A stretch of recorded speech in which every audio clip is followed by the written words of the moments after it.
On the 24th of August, Hugo Lloris was arrested on suspicion of drink driving. The Spurs and France goalkeeper has now been sentenced to a 50k fine and 20 months ban from driving. No prison time, but obviously this is a World Cup winning captain and a very high profile player who earns a lot of money. And although he is just one example of being upheld against the law and what happens and the byproducts of that, we thought it might be an interesting discussion just to sit down and chat about what Spurs should be doing in this situation, the penalty, is it right for Hugo Lloris, and high-profile people and high-profile sports people getting into trouble like this and how they're sort of dealt with, I guess, by the government, and if it's an interesting thing. And it is really, really nuanced, to be honest. Flav obviously is a Spurs fan as well, so it's a bit closer to him than anyone else. Let me go through the details of it. So,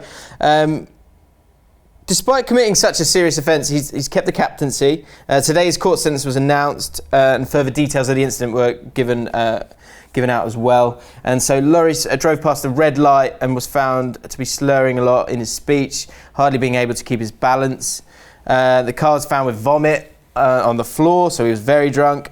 He was found with a passenger, and he, as I said earlier, he did plead guilty. And it was 80 micrograms of the 100 micrograms per breath was filled with alcohol. So he's very drunk, essentially. Well, it was twice over the legal limit, but how alcohol affects you is different depending on who's drinking, the size of their body, if they're male or female, whether they've been stressed that day, or that it impacts it. So while twice the legal limit doesn't sound a lot, depends on the circumstances, and if you have to drink a fair amount of, as a 31-year-old man, which Lloris is, you have to drink a fair amount of alcohol to be sick, I think. So look, it's clear, regardless of how drunk he was over the limit. He committed an offence, and he's pleaded guilty, and here we are. So before we dive into it, and we're going to dive into it regardless, is this any of our business?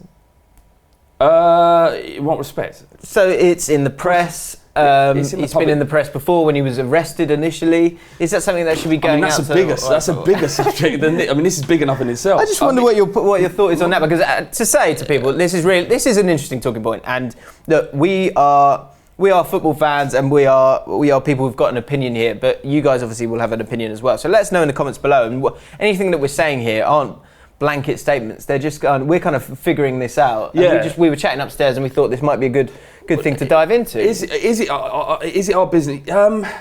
It's not about what's happened. It's the fact that he's a public profile. He has a public profile, and in our society, when someone has a public profile and messes up, things become bigger. It becomes public. It becomes public knowledge. So it doesn't matter what I think. That's just the state of play in our society. So while on a personal level it's none of our business, he's the captain, he's a captain of Tottenham and a World Cup winner, and he has a higher level of responsibility for his actions than me or you. So, okay, well, let's go down that road before we talk about what Spurs are doing and what maybe you think or we think that football clubs should do when players get into this kind of trouble. The role model aspect of footballers, that's not something they ask for, but is that something they should be aware of? No, they can be aware of it, but do they have to be responsible for that? Can they discard that? Can they go, look, I'm not a role model? They did ask for it. The part of being a professional footballer is the fame, is the money, is the increased level of attention from the press and the public. It's a part of your job. They'd asked for all of it when they went down that road. There's lots of people that don't make it as professional footballers for various reasons because that career isn't right for them. The reason I bring that up is because people will go, I can't believe he's doing that. He's supposed to be a role model. He gets paid this amount of money. He's the face of Spurs. I don't think anyone's saying that they can't believe that he's doing it. I'm saying I think that people are questioning how harshly Spurs have treated him and how harshly the press have treated him. I think some people are saying that he's been treated more lenient because he belongs to Tottenham than he would have done if it was other clubs. There are other examples where harsher punishments have happened. I don't really subscribe to that. I don't think there's much value in that at all. But the fact is he's committed a crime that could have resulted in a horrendous scenario. Yep. And you look at what happened at Chelsea and Alonso, in that someone died in that instance of drink driving. And then you look at stories that you read in the local papers and national newspapers all the time of horrendous stories of teenagers getting in cars, getting pissed and crashing their cars. So it doesn't matter that no one was hurt in this instance. The fact that he did it and he's been caught is almost, those two things are irrelevant. You get in a car and you drink drive, you run the risk of destroying your own and everybody else's life. And that 50k fine, just to say, is because we were interested in that as well. Is that, how do they come up with these numbers? And ultimately, you've got to leave it to the judge to make the right call. But it's a means-based idea where there should be this element of financial hardship that comes from it as a punishment, as a deterrent for you to do something like that again. And they've fell on 50k. Other people had other things. Alonso, as you were talking about, he was sentenced to 21 months in jail, but then had his sentence changed to €61 fine instead. That was in Spain. But that wasn't just drink driving, there was a death involved. Yes, absolutely. Firmino faced a ban for a year and a 20 grand fine, and Wayne Rooney had 120,000 hours of unpaid community service, but no fine. 120 hours. Yeah, and a 2-year driving ban. So it does seem to be different in different places. So do you think someone who earns 100k a week, this is 100k a week, that's an eighth of his monthly earnings. Do you think 50k is a strong enough fine for someone who's not actually been banned, not been... I think the rule is that it should be a hardship and it's means based. So if me and you had committed that crime, I'm not going to disclose how much I earn, but it would... 60, 70 grand. Exactly. So, a couple of 300 quid a week fine, which in my life that would impact me during the month. But what, with Lloris's situation, that he's so wealthy and so rich that no realistic and fair fine could be that would impact him could be put on. Yeah, because the flow of money is so strong. Exactly, but he's a rare instance. So that £50,000 is a lot more than what we would get fined, and it's means tested based on his wages. His price isn't the money that he's going to pay. It's the way people perceive him. Is his ability to earn money in the future. I'm not talking about wages. I'm talking about like brand deals and the way a footballer earns his money isn't just about the money that he's getting paid by his club anymore. Yeah. This impacts him, and I know from how he's interviewed and how other players he played with talk about him that this would have hurt him deeply. This impacts him deeply. That's a good point. And it's coming to Spurs, and what happened there is that within the club, they're talking about dealing with it internally, and I think that's some people have had an issue with that perhaps Spurs and all these other football clubs should come out and be a bit more vocal in their... Well, that's punishment. It. Yeah. So as a Spurs fan, do you look at this and there was the initial arrest, and I think it happened maybe on a Thursday or a Friday, and then you had the Spurs Man United game on a Monday, which he played. He kept the captaincy as well. Yep. Do you feel like Spurs have ignored the kind of the ethics of this situation? As a Spurs fan, realistically, selfishly looking at it, I'm glad he played. He played well. I asked the question: is it a club's position to be the kind of barometer of what's ethically sound in the club, in society? Is it an employer's position to do that? Probably not. I think it's the role of the justice system, the police, and his social circle to deliver that information. But it doesn't. The issue is that there's a lot of young people, a lot of impressionable people are watching this and saying, well, look, Hugo Lloris is like an upstanding member of the football community. If he can do it, then maybe I can do it. I think in that instance, you've got to be pretty stupid to take that view in any case. It's a hard one. I think. Do you know what I think is a massive factor in this? I mean, being honest, if I wanted to just portray a positive image of myself, I would say, yeah, he shouldn't have played, he should have been stripped of his captaincy. But that's not honestly how I feel. I feel like he should be allowed to continue his profession. He's made a mistake. He apologised for it. Yeah. Why throw him over the coals? Well, that's why I was talking about role models earlier, because if you're looking at any other job, really, any other job that's not in the public eye, then that would happen. That wouldn't affect. I mean, it would only affect your job if that ban from driving affects you getting to work and delivering your job. Yeah, of course. It wouldn't affect you. You wouldn't be suspended from work like other people have been in the past. And the thing that I think has led to Spurs being weaker in this situation, and it's understandable, but is it right? That's a different question. Is that Hugo Lloris is an integral part of that team. If it's Michael Vaughan, one, we're not talking about it. No. Two, Spurs can be harsher on it because it's not truly affecting them on the pitch in the Champions League. And that's why Spurs are looking to stay away from this, I think. I think they would have treated, personally, they would have treated anybody in the same instances. They wouldn't have been under the same scrutiny if it was... I disagree with that. I mean, it's all about opinions, isn't it? But Michel Vorm, this conversation and the scrutiny the club would be under wouldn't be the same if this had happened to Michel Vorm either. I think because of the way Lloris behaved after the incident, he said, "Look, I did this. I apologise. It was a stupid mistake.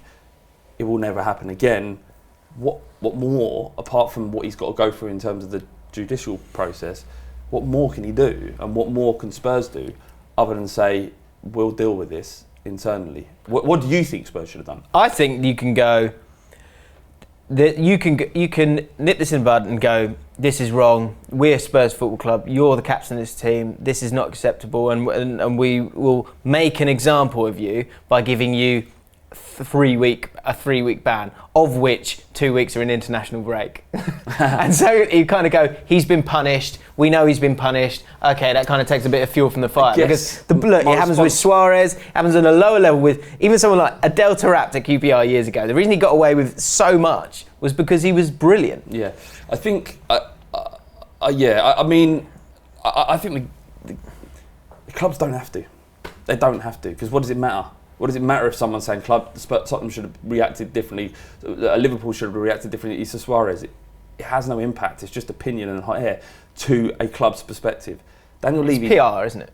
But it doesn't matter. No. A couple of great performances, a fingertip save in the last minute. From a club's perspective, from Sky Sports, they're not talking about the drink driving. They're talking about that moment, that save, that brilliant thing. And the thing with football is it goes past so quickly. Like the game, and you forget the incidents. And really, from an ethical position, yes, Spurs should come out and say you're stripped of the captaincy. But why? How would that benefit them? And that's what everybody's got to understand, is that these football clubs don't care. They don't care about the fans. They don't care about whether or not their players drink and drive, if they can get away with it. They don't really care about any of this stuff. They will say that they do outwardly, but ultimately it's about what affects their bottom line. And Hugo Lloris getting Spurs 3 points against Manchester United is worth much, much more, millions of pounds. It's £2 million every 3 points apparently that Premier League game's worth. Lloris at times kept us in that game. Yeah. So from a footballing perspective and a club's perspective, £2 million is much more valuable than making some ethical stand here. But this isn't my opinion. I'm just saying that's the state of play. No, okay, fine. So to move it to a football fan's perception of it or feeling towards it, because that's what this channel's all about. How should Spurs fans feel about it? Because I get what you're saying in terms of the business, and he is a commodity, and therefore you do try and make this just go away, because it can go away and it will go away in time. Yeah. For Spurs, if you want to be proud of your club and proud of the players that are wearing the shirt, how should Spurs fans look at Hugo Lloris from now on? I think there's lots of Spurs fans that don't look at him in the same way. You look on Twitter and their reaction to it, and many were calling for him to be stripped and to be banned and pulled out. There are a certain element of Spurs' Twitter fan base that think we don't really care. Spurs fans were heard to be singing, he drives when he wants, he drives where he wants. Which is repulsive. But at the same time, I'll say it's terrorist banter. But it's the embarrassing minority that literally every football team has. I'm saying that. You're not saying that. I'm not saying that because terrorist culture is different and nuanced and difficult to understand. I'm not saying that's a correct thing to sing, but it's not. You shouldn't be singing that. No. I don't care if it's terrorist culture or not. This is my opinion. I'm saying that the people who sung that aren't necessarily proponents for drink driving. Is what I'm saying. Okay. Don't sing it then. Don't sing it. But it's like you've had a few beers and you make bad decisions. This is what we're trying to do. They're doing it again. Wow, that's amazing. I'm full circle. Yeah, exactly. But the thing is that there are many Spurs fans that took exception to it and continue to do. And this is happening again with Lucas Moura just recently. Lucas Moura he's come out in support of a right-wing politician in his home country, who has some terrible ideas about how to run a country, Right. and Spurs fans are saying he shouldn't play against. So every club has their ethical, vocal What about you section. personally? What's your thought on it? I think ultimately football's an entertainment, and it should be left that way. I don't care about the game enough to have a standpoint either way. The same people that are having a go at Lucas Moura now also had a go at Aurier, and he continues to play for Spurs. So it's a difficult one, and I understand everybody's point of view here, but we wouldn't even be having to have this conversation if these dickheads didn't get in a car and fucking drink drive. Do you know what I mean? Yeah, don't do it, and then we don't have to have this conversation. Yeah, Hugo. Let us know your thoughts on this. It's a really interesting talking point. Hugo Lloris has been sentenced, as we said earlier, 50k and how many months is it? I keep getting this wrong. 20 months banned from driving. Is that enough? Are footballers above the law? Let us know in the comments below. If you've watched to this point, then hopefully you've enjoyed it, so maybe you can consider subscribing to Ball Street. Like the video as well if you enjoyed it, and we'll see you very soon.